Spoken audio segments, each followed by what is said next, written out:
Chapter 28, The Iron Skillet, March 2003. I told Timmy and Pops about my argument with Slats. They couldn't believe it. Timmy was especially mad, since like me, this was his career, not just something he did for money like Pops. Timmy asked, "Why should we hang our ass out so much for someone who doesn't think we're doing a good job?" I shrugged. Do something right and no one remembers. Do something wrong and no one forgets. Timmy nodded and said, "Damn straight." The truth was that Slats was under more pressure than we were, but neither Timmy nor I was about to admit it. It was around this time that I started to pop Hydroxycut. Hydroxycut, a weight loss pill that suppresses appetite and injects the burst of energy, helped me to focus on whatever was directly in front of me. It was convenient. I could bump the pills anytime, and they were readily available. Any Walgreens carried them. The recommended dosage was no more than 6 pills in a 24-hour period. That's where I started. I needed the energy because I was running ragged. The life of an undercover cop is not one of leisure. I was up every morning at 7, going over notes from the night before or transcribing audio from one of my recorders. The notes couldn't be half-assed or glossed over. They had to be dead nuts on. Then I'd do my expenditures, and those had to be to the penny.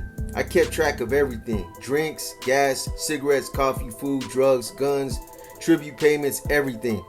Then I'd contact the suspects, some of whom were occasionally crashed out in the living room, while I did reports behind my bedroom's locked door and set up meetings and deals for every day of the week. Then I'd call Slats and go over everything with them. Then I'd meet a task force agent to exchange notes and evidence. Then I'd start making my runs, seeing the boys, hitting the spots. Just being seen is a job in itself. Then I'd make my scheduled meetings, do the buys I'd set up, hit the clubhouses and have conversations. Some days I'd ride from Phoenix to Bullhead and back. Others I'd put 150 miles on my bike, just riding around the interstate loop in Phoenix.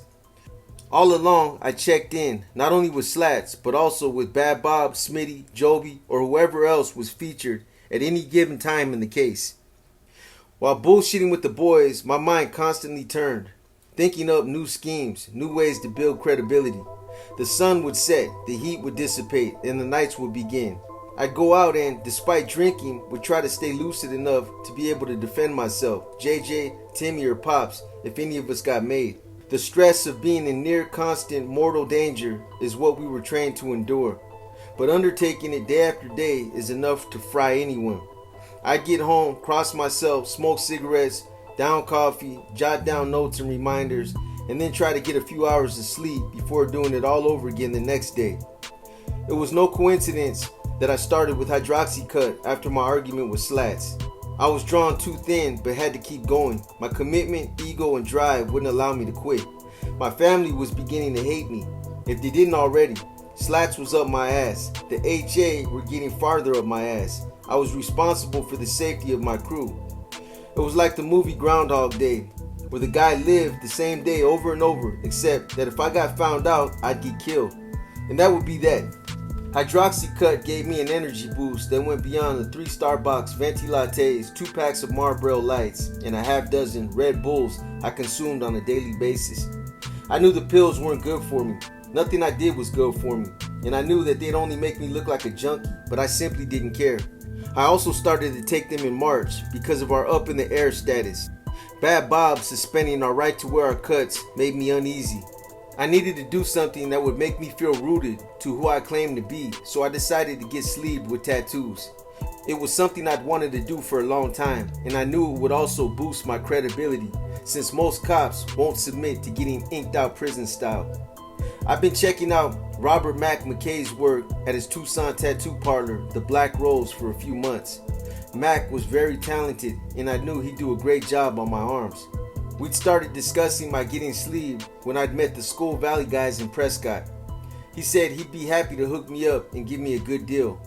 I didn't tell him how good of a deal would be, since it could be tagged as an operational expense. ATF would pick up the tab. I told him I wanted my arms to depict good and evil, since I was neither. He liked that. I had plenty of tats by then. The St. Michael on one shoulder, 4 intertwined strands of barbed wire, which paid tribute to the 4 ATF agents lost at the Branch Davidian compound in Waco, over the other. Spanning my shoulder blades like a bridge was the word Jaybird. These tattoos were bold but pretty benign. Getting a tattoo is funny. It always depicts something contemporary about you. A friend dies, a child is born, an epiphany is had. When you get one, you think you're marking something about you that will never change. You think, I'll always be young. I'll always put my children above everything else. I'll always honor the dead. The reality is that while the tattoo remains, the person it's etched onto changes. For instance, I had the dates of the deaths of the ATF agents killed at the Waco inked onto me along with the strand of barbed wire. But I had to have them covered because I was afraid that someone, specifically Scott Varville from the Riverside case, would put two and two together and want to know why I was commemorating an infamous date in ATF's history. Before I got those dates covered, I asked one of the agents who fought at Waco what he thought I should do. And he told me that if they were hindering my ability to work confidently, the guys who'd been killed would absolutely want them blacked out. I blacked them out, something for me that bordered on sacrilege. I didn't think about it too much when I told Mac I wanted my sleeves to depict good and evil. I knew that deep down I was good, but I also knew that in order to survive and do my job well, I had to appear evil. What I didn't admit was that I was in the process of giving my darker tendencies. I'd been tamping down the good in me for months. Ironically, I accepted evil in the service of defeating. I was Bird, I was J. Dobbins, I was good, I was evil, I was all and none of the above. So, both arms got skulls and flames and demons mixed with flowers and clouds and angels. Like the rings I wore on each finger, the earrings I had in each ear, and the bracelets I wore on each wrist, the talismans balanced each other out. I was the scale and they were the weights. We would do an hour on one arm and an hour on the other. JJ would sit in the dark room and make phone calls. She'd talk business with Casey, Pops, or Timmy. Sometimes Lydia would call to see what was going on. Slats and I had numerous coded conversations while Mac's needles buzzed away under a bright desk lamp. Mac asked a lot of questions about my collections business. I told him it was pretty easy money. He wanted to know if I beat a lot of people up. I told him the near truth, that I rarely beat anyone up, or never, since I never did any actual collections. I said it was usually enough to show up with a baseball bat, a couple of guns, and my serial killer cap. He wanted to know how much I made. I told him it depended, but usually 10%. I told him the most I ever made was 50 grand. He asked, no shit? I said, no shit. And travel time aside, it never took longer than 20 minutes. Max said he'd like to get in on it with me if I ever needed the help. I told him I'd keep him in mind, but that with Timmy and Pops, I was pretty well covered. Mac also wanted to know what the story was with the solos. The fact that Bad Bob had pulled our colors was a hot topic. It was also unpleasant. The control the angels exerted on us by pulling our vest was good for the case. It would bolster the RICO charges, but it felt awful to be twisting in the wind. And it was a noisy wind that snuck through all the cracks. All through March, we fielded constant calls from Smitty, Dennis, Joby, Doug, Dan, Casino, Cal, Dan Danza, and a host of others wondering what was up with us in our club. They wanted to know why the Mexican solos were kneecapping us. We told them the truth. We didn't know and we were taking care of it. Mainly though, we kept our fingers crossed. We weren't sure whether Bad Bob would be satisfied with the evidence I'd given him, but based on the calls he put into Joni, the Phoenix Charter P, it looked encouraging. However, if Bad Bob or Joni wasn't satisfied, then the case could have easily folded. In the event that this happened, several task force agents were in the preliminary stages of drafting search warrant affidavits. Despite our concerns, the case continued. In the wake of the Chico threat, we shut down the Romney Roadhouse and got a 4-bedroom house on Carroll Street, a pool and everything, in a quiet neighborhood on the edge of the Cave Creek Charters territory. It felt good to be back in a middle-class suburban neighborhood. J. Dobbins still lives somewhere inside me. I spoke with Bob on March 6th. He said he'd gone over everything with Joni and that they were convinced. I asked him again if we could suit up, and again he said, you guys are good, Burr. Put your cuts back on, but I ain't happy with these solos. I'm getting fed up with taking care of your shit. I didn't vouch for you, so I could be your babysitter. This isn't over. He didn't elaborate, but I guessed what was coming. We were about to get pushed. On the morning of the 7th, we met Joby at the Iron Skillet truck stop in Kingman to further discuss our angelic future. We sat in a window booth, the powerful semis outside growling and idling. It was before noon, but the sun was strong and soaked the thin veneer of clouds with a blinding white sheen. Timmy and I sat across from Joby. JJ was wedged between Joby and Pops.